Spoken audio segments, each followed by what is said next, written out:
우리가 무슨 교회라고 할 때는 교회는 성도들의 모임, 성도들 자체를 말하는 것입니다. 그러나 예배드리는 장소, 예배당, 교회당 이것은 모이는 장소를 말하는 것이죠. 예수님 당시에는 그렇게 예배하기 위해서 말씀을 듣기 위해서 유대인들이 모였던 곳이 회당입니다. 회당. 지역마다 회당들이 있었고 또 그 회당에는 책임자, 회당장이 있는 것입니다. 회당장은 이 모든 것들을 관할할 뿐만 아니라 그 지역에서 나름대로 공인이고 그리고 또 여러 가지 유지적인 그런 역할들을 하게 됐던 것이죠. 어느 날 야이로라고 하는 한 회당장이 허겁지겁 예수님께 달려와서 예수님 발 앞에 엎드리는 것입니다.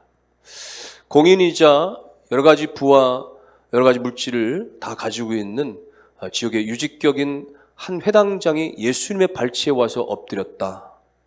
이것은 좀처럼 있기가 어려운 일입니다. 유대 사람들은 마치 체면으로 해가 떠서 체면으로 해가 진다라고 하는 표현과 같이 굉장히 자격지심이 강한 그런 민족인데 더욱이 당시에는 이 젊은 청년 예수의 어떤 종교적인 영향력 때문에 많은 종교인들이 꺼림하고 배척하는 분위기가 농후했던 때에 회당장이 이렇게 달려와서 예수님의 발 앞에 엎드렸다라고 하는 것은 자신이 가지고 있는 모든 사회적인 기득권들을 한순간에도 다 내놓을 수 있다라고 하는 그런 생명을 건 그런 파격적인 행동이라고 말할 수가 있는 것입니다. 어떻게 이 회당장은 이렇게 예수님 앞에 납작 엎드리면서 그런 모습을 볼 수가 있었던 것입니까? 다름 아닌 자신의 외동딸입니다. 12살밖에 되지 않은 어린 딸이 다 죽게 된 것입니다. 그래서 그 상황 가운데서 도무지 견딜 수가 없어서 예수님께 한 걸음에 달려와서 엎드린 것이죠. 여러분, 아무리 사회적인 영향력이 있어도 또 재물과 명예가 많이 있어도 딸아이가 죽는다면 그 모든 것은 다 소용이 없다는 것입니다. 과거 과학기술처 장관이었던 정금호 박사님은 서울대 물리학과 졸업하고 미국의 MIT 핵융합연구원 출신으로 미국 뉴욕 공대 교수이자 세계적인 석학이었죠. 근데 이분이 과거에 어린 아들, 10살짜리 아들이 만성 신부전증에 걸려서 어려움을 당하는 거예요.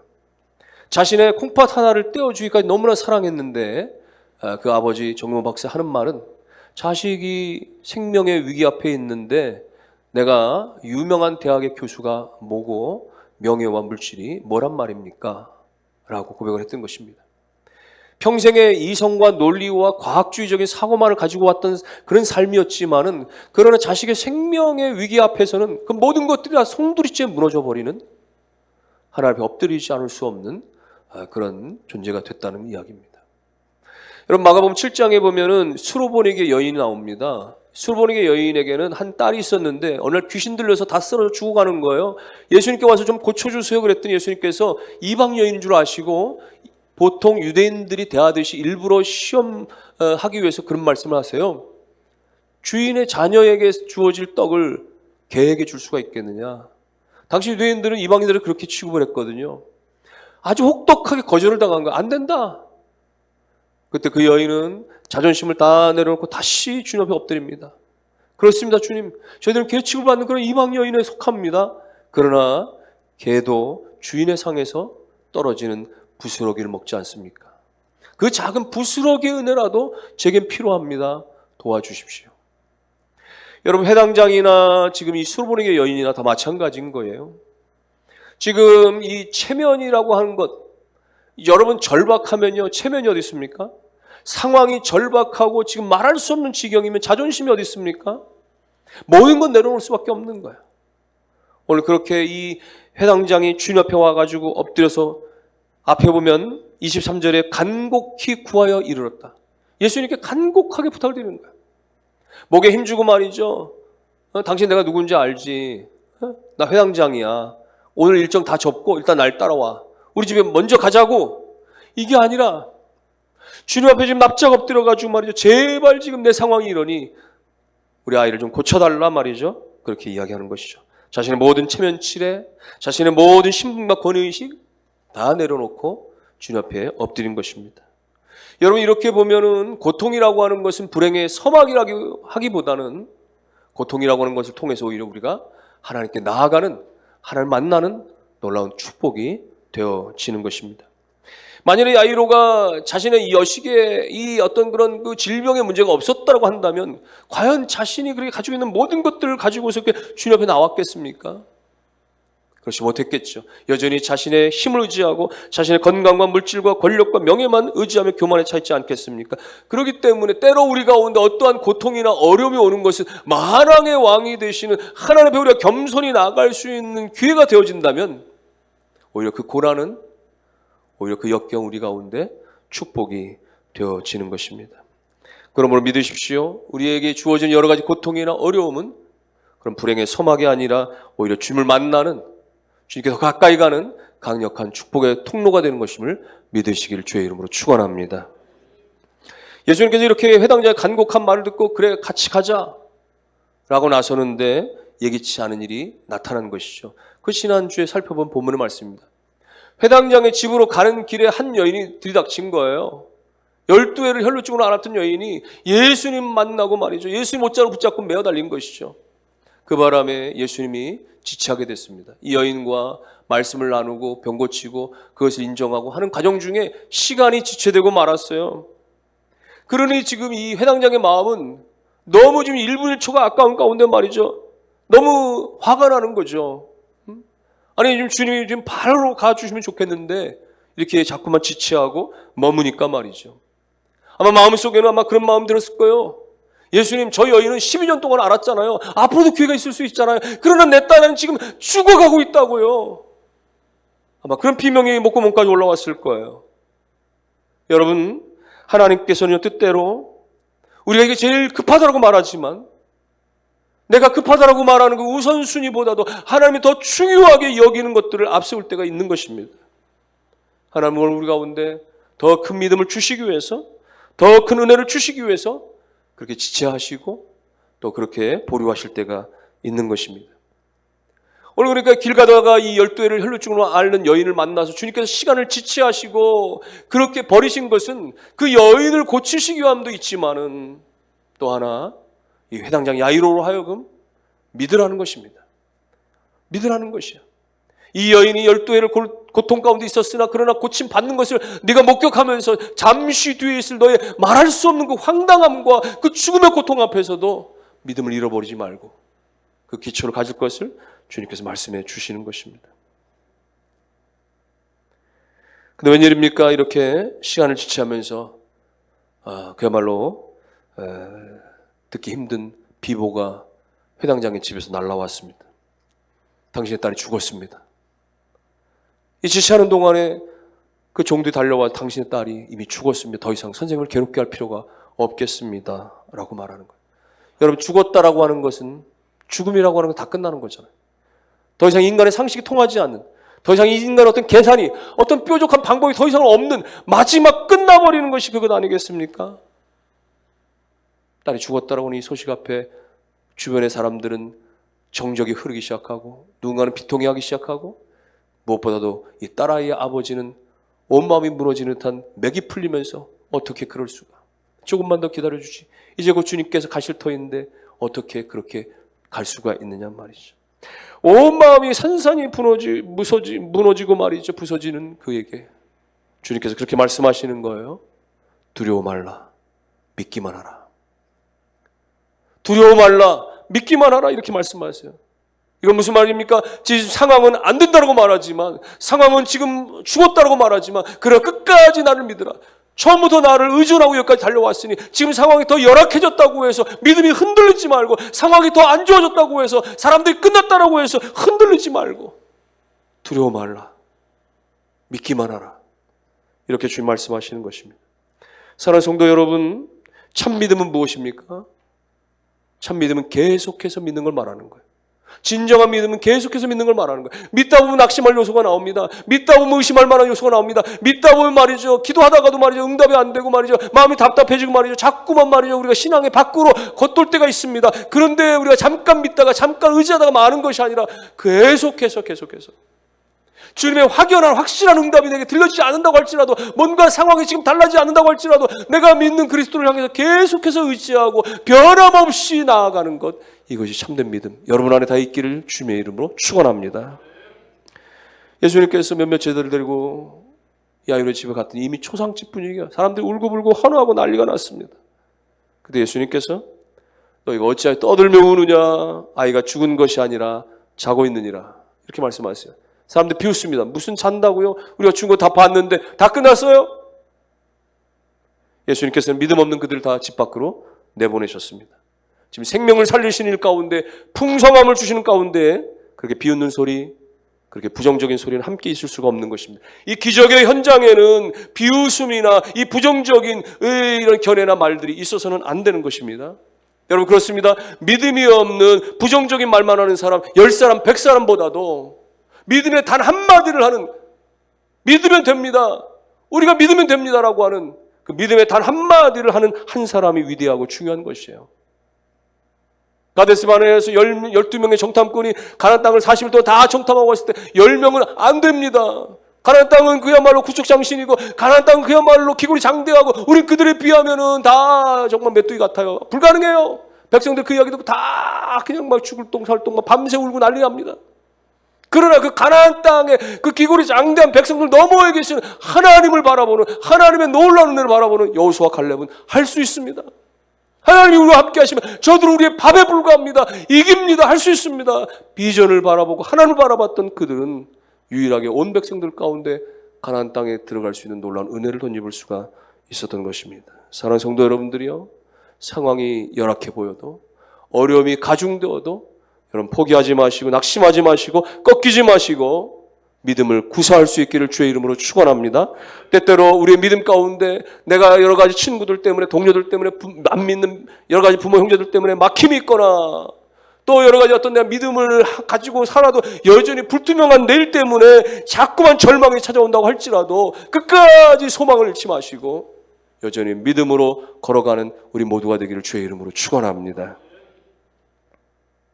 예수님께서 이 소녀가 누워있는 자리에 들어갔습니다.